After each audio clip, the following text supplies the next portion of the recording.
नमस्कार, आप देख रहे हैं न्यूज वन इंडिया। मैं हूं आपके साथ कीर्ति बिंदल और बुलेटिन का आगाज महत्वपूर्ण खबर के साथ करेंगे। निकाय चुनाव के नतीजों से जनता ने जहां सियासी दलों को चौंकाया है, वहीं कई बड़े और अहम संदेश भी दिए। देखिए रिपोर्ट।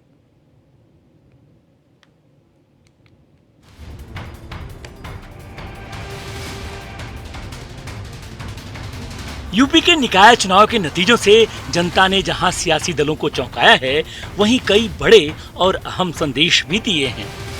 जाहिर है जनता सब जानती है। उसके मन में जो होता है, ईवीएम का बटन दबाती है और नतीजे जब आते हैं तो लोकतंत्र का एक बड़ा दस्तावेज सामने नजर आता है। निकाय चुनाव के लिए 4 मई और 11 मई को हुए मतदान के बाद जब शनिवार को ईवीएम की पेटी खुली तो नतीजों से जनता ने रफ्ता रफ्ता सब कुछ क्लियर कर दिया। वहीं 24 के लिए भी एक सियासी पटकथा भी तैयार कर दी।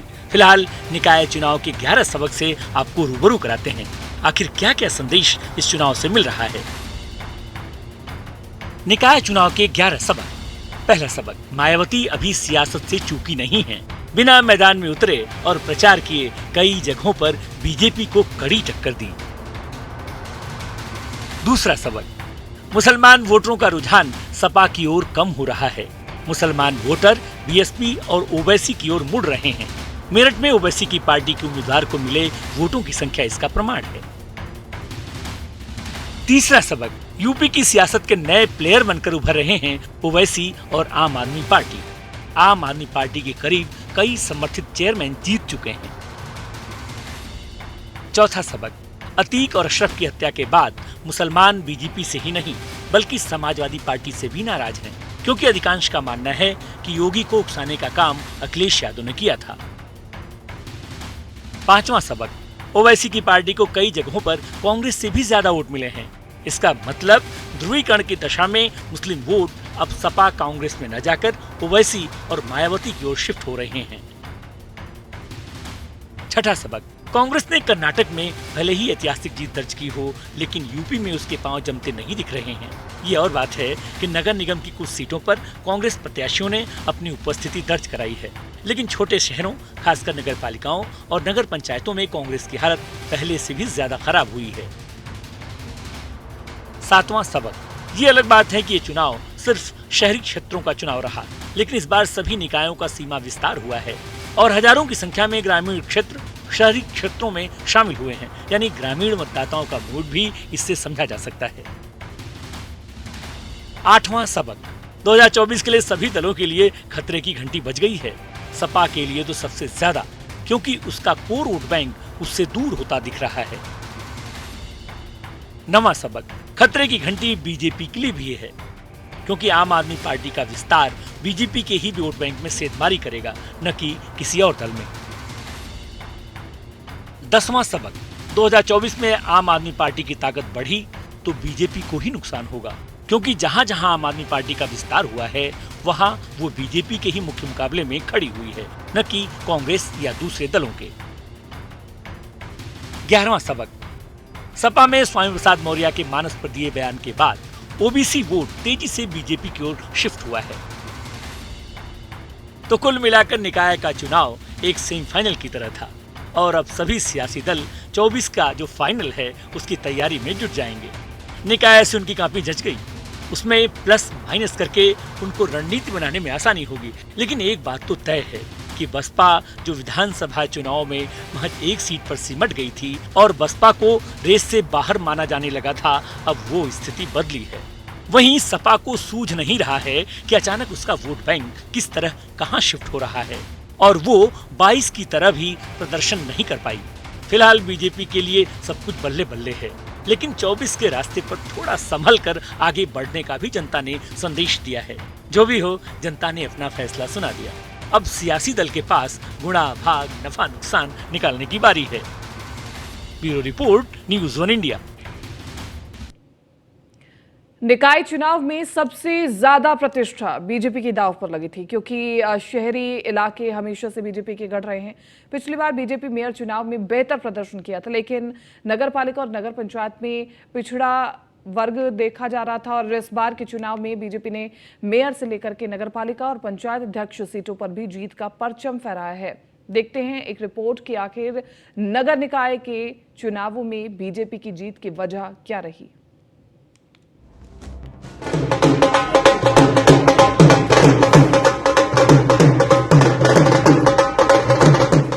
ये है जीत का जश्न। जी हाँ, निकाय चुनाव में बीजेपी की बल्ले बल्ले के पीछे अहम भूमिका सवर्ण मतदाताओं की रही है। जाहिर है, शहरी क्षेत्र में ब्राह्मण, वैश्य, कायस्थ, पंजाबी मतदाता निर्णायक भूमिका में हैं, जिसके चलते बीजेपी का सवर्णों को मैदान में उतारने का दांव पूरी तरह सफल रहा। मेयर सीट पर बीजेपी का सवर्ण दांव 5 ब्राह्मण, 4 वैश्य प्रत्याशी उतारे। शहरी सीटों का समीकरण अपनी ओर मोड़ा। सवर्ण बीजेपी के कोर वोटर्स हैं। शहरों में बीजेपी का प्रदर्शन शानदार रहा। गौरतलब है कि बीजेपी 2017 से पहले जब सत्ता से बाहर थी, तब भी निकाय चुनाव में शानदार प्रदर्शन करती रही है। बीजेपी का राजनीतिक जनाधार शहरी इलाकों में हमेशा से रहा है, जिसके दम पर बीजेपी निकाय चुनाव में जीत दर्ज करती रही है। मौजूदा समय में बीजेपी सत्ता में रही है, जिसका सियासी फायदा भी उसे मिला है। पिछली बार 16 मेयर में 14 मेयर जीते थे और इस बार तो क्लीन स्वीप हो गया। निगम में क्लीन स्वीप की वजह बीजेपी का कैंडिडेट का चयन बेहतर रहा। निकाय चुनाव की तैयारी विधानसभा चुनाव नतीजे आने के बाद से ही शुरू कर दी थी। बीजेपी ने अपने मंत्री और विधायक के परिवार के सदस्यों को टिकट नहीं दिया। पार्टी के कार्यकर्ताओं को चुनावी मैदान में तरजीह दी। नगर निगम और नगर पालिका के जिन सीटों पर असंतोष था, उसका टिकट काटा। मौजूदा मेयर की जगह नए और युवा चेहरों को मौका दिया। सत्ता विरोधी लहर से निपटने की रणनीति काम आई। योगी टीम का उतरना सफल रहा। पसमानदा दांव भी आया काम। बीजेपी ने नगर निकाय चुनाव में पहली बार 350 मुस्लिम उम्मीदवार मैदान में उतारे। 350 मुस्लिम उम्मीदवारों में 90% पसमानदा मुस्लिम थे। नगर निगम में पार्षद उम्मीदवार, नगर पालिका की 6 अध्यक्ष और सभासद सीटों पर मुस्लिम कैंडिडेट दिए। नगर पंचायत में अध्यक्ष पद की 38 सीट पर मुस्लिम उम्मीदवार उतारे। पश्चिम यूपी की 18 नगर पंचायत अध्यक्ष के लिए मुस्लिम प्रत्याशी मैदान में थे। ब्रज क्षेत्र से 8, अवध क्षेत्र से 6, गोरखपुर क्षेत्र से 2 मुस्लिम चेहरों को प्रत्याशी बनाया। आधी आबादी पर बीजेपी का फोकस भी काम आया। निकाय चुनाव में 37% सीट महिलाओं के लिए आरक्षित थी। पार्टी ने महिला मोर्चा को काफी पहले से ही जमीन पर उतार दिया था। बीजेपी ने महिलाओं के लिए सहभोज का आयोजन किया। सहभोज में मुस्लिम और दलित महिलाओं को खास तौर पर बुलाया गया। बीजेपी की जीत में महिला मतदाताओं का अहम रोल रहा। बसपा के मुस्लिम नेताओं की वजह से सहारनपुर, मेरठ, अलीगढ़, मुरादाबाद, बरेली, लखनऊ, शाहजहांपुर सीट पर फायदा बीजेपी को मिला। सपा ने फिर वही दोहराई गलती जो 2022 में की थी, जिसका सीधा फायदा बीजेपी को मिला। शाहजहांपुर में सपा ने जिसे टिकट दिया, वो बीजेपी में शामिल हो गई। कांग्रेस के दिग्गज नेता भी चुनाव प्रचार से दूर रहे, जिससे पार्टी का कोर वोट बैंक बीजेपी में शिफ्ट हो गया। दरअसल नगर निकाय चुनाव में मुख्यमंत्री योगी आदित्यनाथ से लेकर डिप्टी सीएम केशव प्रसाद मौर्य और ब्रजेश पाठक समेत सभी मंत्री पूरे दमखम के साथ जुटे थे। सीएम योगी ने ताबड़तोड़ जनसभाएं की। उन्होंने 75 में से आधे से ज्यादा जिलों में चुनावी रैलियां की। इसके अलावा दोनों डिप्टी सीएम, सभी मंत्री, विधायक, सांसद भी चुनावी रण में जुटे रहे। बीजेपी ने विधानसभा और लोकसभा की तरह निकाय चुनाव लड़ा, जिसका उसे सियासी फायदा मिला। भारतीय जनता पार्टी के कार्यकर्ताओं की मेहनत, सरकार और संगठन के बेहतर समन्वय, आदरणीय प्रधानमंत्री जी के सुयोग्य और यशस्वी नेतृत्व और उनके मार्गदर्शन में उत्तर प्रदेश नगर निकाय के चुनाव में भारतीय जनता पार्टी ने अब तक की सबसे बड़ी विजय प्राप्त की है। 17 नगर निगमों में पहली बार भारतीय जनता पार्टी सभी नगर निगमों में एक साथ पूर्ण बहुमत के साथ विजय प्राप्त करने में सफल हुई है। इसके साथ ही जो 17 नगर निगम हैं, इनमें से 3 नगर निगम नए गठित हुए थे, जिनमें अयोध्या, मथुरा वृंदावन और शाहजहांपुर। मथुरा वृंदावन और अयोध्या में विगत वर्ष चुनाव संपन्न हुए थे और शाहजहांपुर में पहली बार चुनाव हुआ है। 17 के 17 नगर निगमों में, जिनमें से हर एक नगर निगम 5 लाख से लेकर के 50 लाख मतदाताओं या आबादी के बीच का होता है और इतनी बड़ी आबादी की जनता को प्रदेश के अंदर बुनियादी सुविधाएं उपलब्ध कराने, उनके समग्र विकास और उन्हें स्मार्ट सिटी के रूप में विकसित करने के आदरणीय प्रधानमंत्री जी के विजन को डबल इंजन सरकार ने जिस प्रभावी तरीके से आगे बढ़ाया है, आज ये जनादेश सबके सामने है। वहीं बीजेपी से उलट अखिलेश यादव ने कुछ सीटों पर ही जाकर प्रचार किए, जबकि मायावती और प्रियंका गांधी नजर ही नहीं आई। मायावती और अखिलेश को यूपी से ज्यादा कर्नाटक यात्रा मुफीद लगी, जिसका नुकसान भी उनको उठाना पड़ा। फिलहाल नतीजे आ गए, सियासी दल अब इसे अपने अपने चश्मे से आकलन करेंगे कि कैसे 24 की डगर के लिए क्या रणनीति बनाई जाए। Bureau report, news 1 India. Karnataka की प्रचंड जीत को लेकर के नोएडा में कांग्रेस नेता सत्येंद्र शर्मा के नेतृत्व में कांग्रेस नेता और कार्यकर्ताओं ने राज्यसभा सांसद उप नेता प्रमोद तिवारी को मिठाई खिलाकर के जश्न मनाया।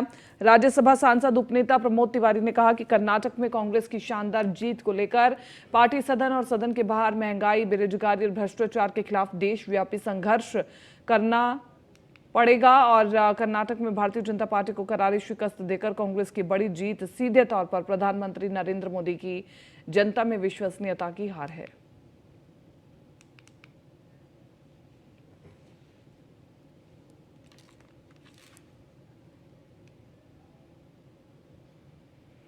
और कर्नाटक की प्रचंड जीत की खुशी में महानगर अध्यक्ष रामकुमार तंवर के नेतृत्व में नोएडा के सभी नेता और कार्यकर्ताओं ने एक दूसरे को मिठाई खिलाकर के कर्नाटक जीत का जश्न मनाया। और इस अवसर पर रामकुमार तंवर ने कहा कि ये जीत सभी कांग्रेस के कार्यकर्ताओं की जीत है। सोनिया गांधी, राहुल गांधी, कांग्रेस के अध्यक्ष मल्लिकार्जुन खड़गे और पार्टी की राष्ट्रीय महासचिव प्रियंका गांधी की मेहनत और कर्नाटक के सभी पार्टी कार्यकर्ताओं और वहां की तमाम जनता ने सोच समझकर कांग्रेस की पूर्ण बहुमत से सरकार बनाने का कार्य किया है।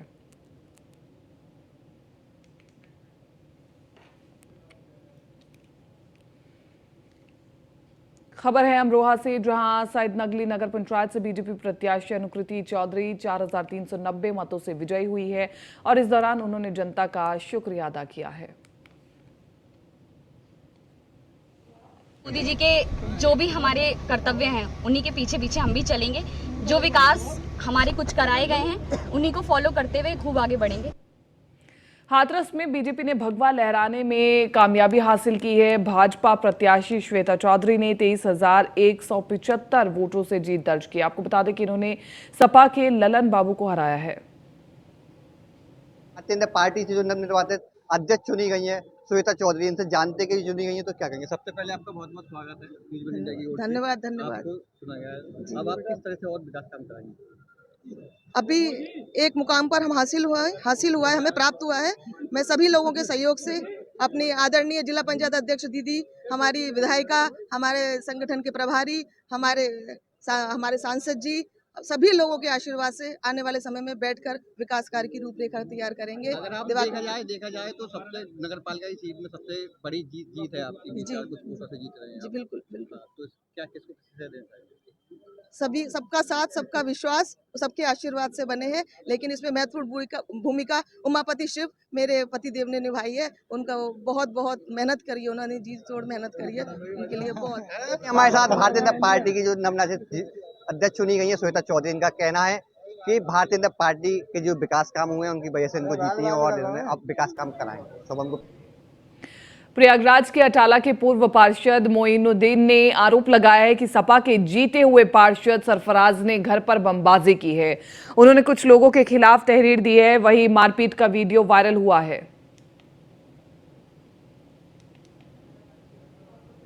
बाराबंकी से पहले पूरी खबर आपको बता दें। बाराबंकी में कुछ तस्वीरें सामने आई हैं जो कि हैरान कर देने वाली है। यहां पर कुछ लोग घरों से बाहर निकले। सपा प्रत्याशी इरशाद कमर के समर्थकों ने नारे लगाए और वहीं पाकिस्तान जिंदाबाद के नारे लगाए हैं। और ये अपने आप में एक बड़ी खबर है कि भारत में रहकर जो लोग पाकिस्तान जिंदाबाद के नारे लगाते हैं वो लोग आखिरकार कौन है? क्या उन्हें भारत का दुश्मन माना जाए या फिर पाकिस्तानी प्रेमी माना जाए? अगर ये पाकिस्तानी प्रेमी है तो फिर ये कहा जा रहा है कि सरकार से दरख्वास्त है इन्हें पाकिस्तान ही भेज दिया जाए। शायद अंदाजा हो कि पाकिस्तान में इस वक्त क्या चल रहा है।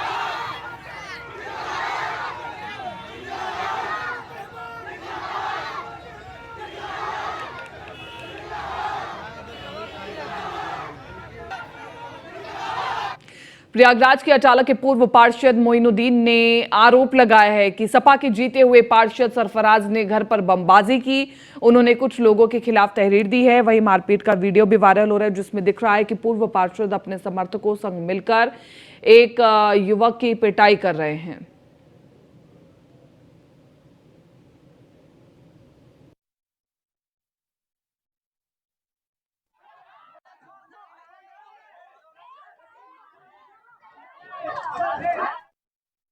से जहां पर लोग आपस में भिड़ गए और ये कहा जा रहा है कि सपा के पार्षद को जमकर पीटा गया। पुलिस से मामले की शिकायत भी दर्ज कर दी गई है और पूर्व पार्षद ने बमबाजी का भी आरोप लगाया है।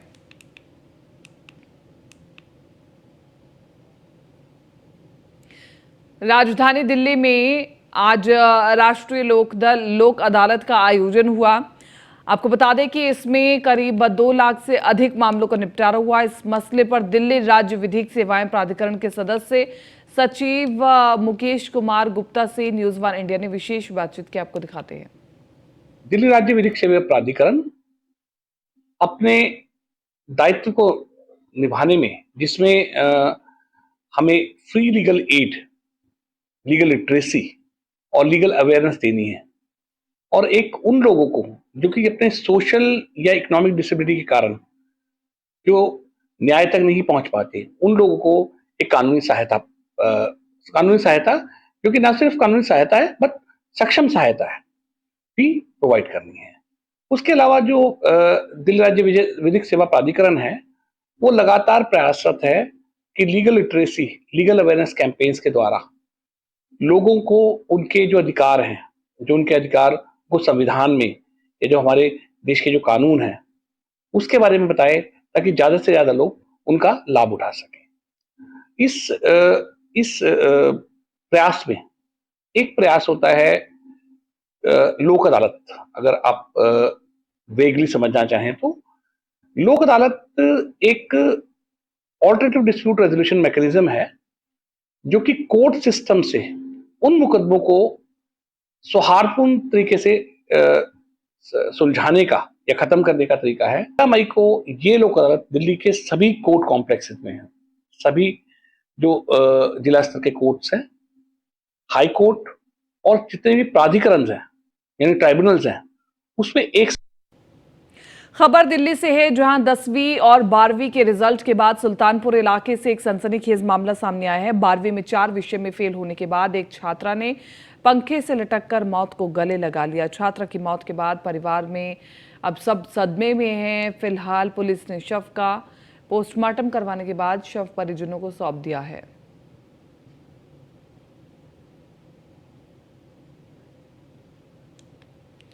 सुल्तानपुर से पूरी खबर आपको बता रहे। रिजल्ट आने के बाद छात्रा ने अपने आप को मारने की कोशिश की। 4 विषयों में फेल होने के कारण उसने कदम उठाया। पुलिस ने शव को पोस्टमार्टम के लिए भेज दिया है।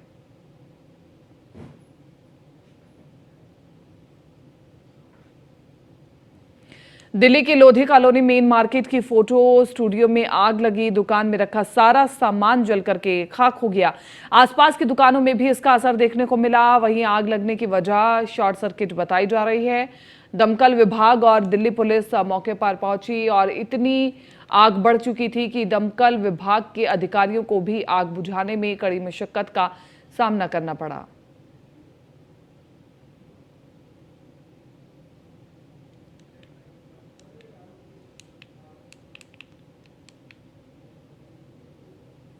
दिल्ली के नरेला थाना क्षेत्र के अंतर्गत बांकनेर गांव में फांसी के फंदे से लटका हुआ शव मिला, जिसकी सूचना पुलिस को दी गई। वहीं पुलिस मौके पर पहुंची और फॉरेंसिक टीम को भी जांच के लिए बुलाया गया। जांच के बाद शव को पोस्टमार्टम के लिए भेज दिया गया। फिलहाल पुलिस आसपास के थानों में भी गुमशुदगी के मामलों की जांच पड़ताल कर रही है ताकि शख्स की शिनाख्त हो सके। दिल्ली से पूरी खबर आपको बता रहे हैं, जहां पर खेत में युवक का शव मिला है। आसपास इलाके में सनसनी फैल गई। पुलिस अब इस पूरे मामले में छानबीन कर रही है।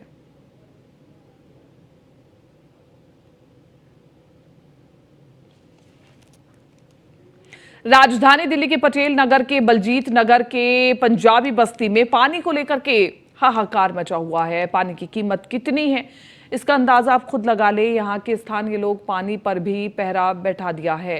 पानी कहीं चोरी ना हो जाए इसको लेकर पानी को भी ताले में कैद कर दिया है। यहाँ के लोगों का कहना है कि हफ्ते में एक बार टैंकर आता है तो ही अब पानी हमें पीने को मिलता है और उसी आने से नहाना खाना बनाना पड़ता है। कई बार तो पानी का टैंकर 15 दिनों में आता है।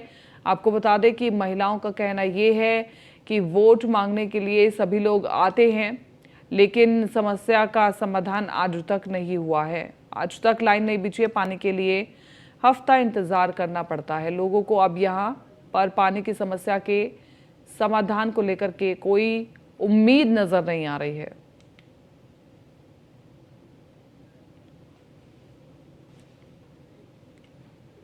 उत्तर पूर्वी जिले के वेलकम थाना के बाबरपुर एक्सटेंशन में युवक की हत्या के इलाके से सनसनी फैल गई। परिवार वालों का रो रो करके बुरा हाल है। उत्तर पूर्वी जिला के डीसीपी जॉय टर्की ने आज सुबह बताया कि 12:48 पर प्रेम गली पूर्वी बाबरपुर में शव के संबंध में पीसीआर कॉल थाना में प्राप्त हुई। पुलिस ने मौके पर पहुंच करके मामले की छानबीन की और मृतक को जीटीपी अस्पताल भी पहुंचाया गया जहां डॉक्टरों ने उन्हें मृत घोषित कर दिया है। बाद में पोस्टमार्टम के लिए शव रख दिया है।